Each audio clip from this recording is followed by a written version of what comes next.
Untuk memenuhi tingginya permintaan masyarakat dalam perawatan kecantikan di Kota Palembang, MD Skin Clinic melaunching teknik perawatan kecantikan baru yang dinamakan MD Lunchtime Treat Lift 17 di klinik MD Skin Clinic Palembang, Jalan Letkol Iskandar. Dalam kegiatan ini, Dr. Freddy Wijaya mempraktikkan secara langsung aplikasi teknik perawatan. Dr. Freddy Wijaya mengatakan MD Lunchtime Treat Lift 17 teknik tanam benang terbaru.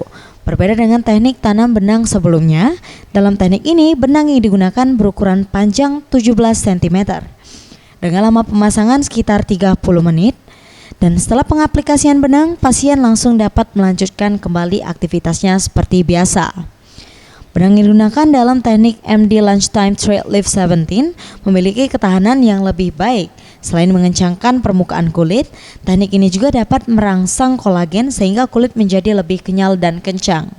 Untuk pengaplikasian teknik MD Lunchtime Treat Lift 17 dibanderol Rp4 juta. Kenapa namanya MD Lunchtime Treat Lift 17? Jadi pertama ialah panjang benangnya itu ialah 17 cm. Terus lunchtime, kenapa namanya lunchtime? Karena proses pengerjaan pemasangan benang ini relatif singkat. Jadi bisa di jam makan siang, yaitu sekitar 30 menit. Rasanya kencang, rasa tertarik. Tertarik? Ya, Terus? seperti tertarik. Nyeri sih enggak. Selain melaunching teknik MD Lunchtime Treat Lift 17, klinik 4 lantai yang berada di Jalan Letkol Iskandar ini juga menawarkan beragam fasilitas, mulai dari 7 unit ruang medikal single dan 1 unit ruang medikal couple dengan peralatan lengkap serta 2 orang dokter berpengalaman. Tim Liputan, Sriwijaya TV.